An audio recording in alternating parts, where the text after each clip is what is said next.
Everyone and welcome back to pharmacy India. तो जैसा कि हमारी वन शॉट की सीरीज चल रही थी, तो आज हम बात करने वाले हैं जो हमारा सब्जेक्ट है बी फार्म में 5th सेमेस्टर में मेडिसिनल केमिस्ट्री 2। तो आज हम यहाँ पे यूनिट फर्स्ट में से जो हमारा टॉपिक था वो हमारा एंटीहिस्टामिक एजेंट था, जिसमें से आज हम यहाँ पे पार्ट 1 से 1.3 पढ़ने वाले हैं, जो कि हमारा प्रोटॉन पंप इनहिबिटर है। प्रोटॉन पंप इनहिबिटर को पीपीआई भी कहा जाता है। प्रोटॉन पंप इनहिबिटर में जो ड्रग्स हैं किस तरह से एचसीएल के प्रोडक्शन को, गैस्ट्रिक प्रोडक्शन को रोकती हैं, ये हम देखेंगे। हमने H2 में भी देखा था, वहां पे भी हमने गैस्ट्रिक प्रोडक्शन को यहाँ पे इनहिबिट करने के लिए देखा था, रोकने के लिए देखा था। तो यहाँ पे भी हम देखेंगे कि प्रोटॉन पंप इनहिबिटर की जो ड्रग्स हैं जैसे कि ओमेप्राजोल, रेबेप्राजोल, किस तरह से ये यहाँ पे काम करती हैं एचसीएल के प्रोडक्शन को, उसके रिलीज को कम करने के लिए। प्रोटॉन पंप इनहिबिटर तो मतलब कि ये कुछ काम पंप पे ही करेंगी। तो आइए देखते हैं, यहाँ पे आपके सामने ही ये स्ट्रक्चर दिख रहा होगा, डायग्राम दिख रहा होगा। तो यहाँ पे ये हमारा लीवर है, लीवर के अंदर ज्यादा एसिड बनता है तभी अल्सर बनता है। तो यहाँ पे जो प्रोटॉन पंप इनहिबिटर है वो क्या काम करता है, एसिड के सिक्रीशन को कम करता है, कम एसिड बनेगा। प्रोटॉन पंप इनहिबिटर जो भी हम ड्रग्स पढ़ेंगे, अब मतलब यहाँ पे साफ हो गया कि जो भी हम ड्रग्स पढ़ने वाले हैं, चलिए हमारी जो एसिड की ज्यादा बनने वाली दिक्कत थी इस पे काम करने वाली है। साथ ही साथ यहाँ पे जो हमारी ड्रग्स होने वाली हैं, जैसे कई बार सीबीएस होता है और सुक्राल्फेट होता है। एक एग्जाम्पल लिया है, यहाँ पे मैंने एक एग्जाम्पल लिया है। तो यहाँ पे ये क्या काम करती है, ऐसी ड्रग जो ये आपके स्टमक के लेयर पे यहाँ पे जो ये अल्सर बनता है इससे ये प्रोटेक्ट करती हैं, अल्सर को बनने से प्रोटेक्ट करती हैं। तो ये हम आज देखने वाले हैं। तो यहाँ पे जो प्रोटॉन पंप इनहिबिटर, अगर यहाँ पे मैं इसके साधारण मैकेनिज्म ऑफ एक्शन की बात करूं, तो प्रोटॉन पंप इनहिबिटर में जो भी आपकी ड्रग्स हैं वो एक ड्रग प्रो ड्रग्स हैं। वो एक ड्रग्स क्या है, वो सारी ड्रग्स प्रो ड्रग्स हैं। प्रो ड्रग्स क्या होता है, प्रो ड्रग्स क्या होता है, प्रो ड्रग्स वो होता है बच्चों, अगर ये मान ले कि इंसान है, जब तक उस इंसान ने ड्रग, मतलब कि ओमेप्राजोल, आप एक एग्जांपल ले रही हूं मैं यहाँ पे, जो ही आपके सिलेबस में गिवन है ये ड्रग ओमेप्राजोल एक दवा है जो कि आप खाली पेट आपने कभी ना कभी किसी को दी होगी या फिर खुद भी ली होगी। तो ओमेप्राजोल का जब तक सेवन नहीं किया, जब तक आप उसको खाली देख रहे हैं, तब तक वो इनएक्टिव है। इनएक्टिव का मतलब कि मतलब अभी वो काम नहीं करेगी। जैसे ही आपने उसको लिया, वो आपके पेट में दवा गई, उसने एक एंजाइम की मदद से वो वहां पे क्या हो गई, एक्टिव हो गई।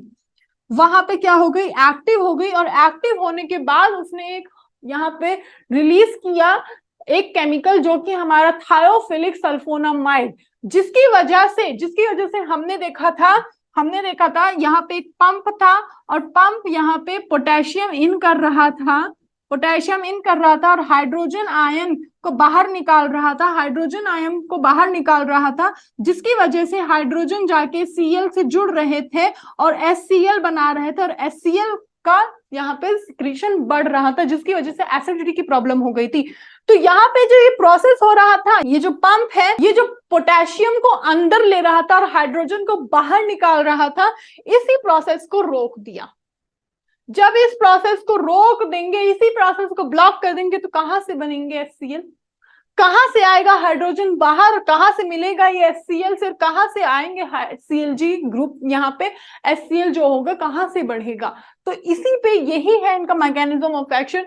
जब तक हम यहाँ पे प्रोटॉन पंप इनहिबिटर में जब तक कोई ड्रग नहीं ले रहे हैं, उसको बस इसे हाथ में रखकर देख रहे हैं, तब तक वो इनएक्टिव है, वो अपना काम नहीं करेगी, उसमें वहां पे कुछ भी नहीं करेगी, वो कुछ भी काम नहीं करेगी।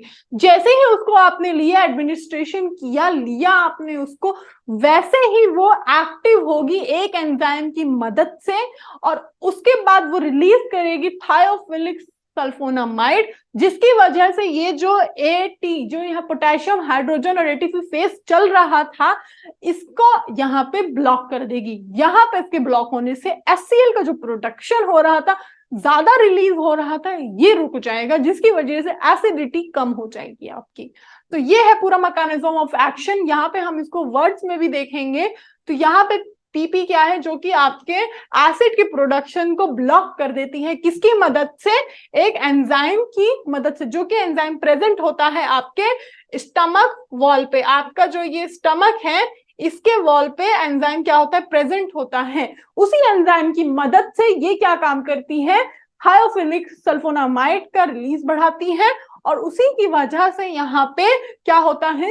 HCl का जो प्रोडक्शन, जो रिलीज है, वो कम होता है। इसी तरह से यहाँ पे ड्रग हमारी काम करती है। ये हमारा मैकेनिज्म ऑफ एक्शन है। इस तरह से आप स्ट्रक्चर को अगर बनाएंगे, डायग्राम को बनाएंगे और इस तरह से लिखेंगे, तो ये देखिए प्रोटॉन पंप इनहिबिटर इसी पे काम करेगा। इसी पे काम करने की वजह से जो यहाँ पे पोटेशियम आ रहा था, जो यहाँ पे हाइड्रोजन जा रहा था, ये जाना आना कम हो जाएगा, बंद हो जाएगा। क्लियर है? और ये जो पूरा प्रोसेस है, ये हमारा होता है पेराइटल सेल में। ये हमारा पूरा प्रोसेस कहाँ पे होता है? पेराइटल सेल में। अब यहीं पे जो हमारी पहली ड्रग है वो है हमारी ओमेप्राजोल। ओमेप्राजोल जो कि आपके एसिड के प्रोडक्शन को कम करती है, आपके अल्सर को कॉज करती है, साथ ही साथ यहाँ पे हाइपर सेक्रेटरी जो भी कंडीशन होती है, इसको कम करती है। ये स्ट्रक्चर आपके सामने देख सकते हैं। इसका स्ट्रक्चर बहुत ही आसान है। अगर हम इसको बनाना सीखें, एक आपको सीधा घर बनाना है, एक उल्टा घर, और नीचे आपको पहाड़ बना के यहाँ पे पहाड़ बना के आपको एक और घर बना देना है। इसी तरह से आपको CH3 जोड़ने चलना है, और यहाँ पे साथ ही साथ O भी जोड़ते चलना है। इस तरह से आपको इसका स्ट्रक्चर बनाना है। अब यहीं पे अगर हम दूसरी ड्रग देखें अपनी, तो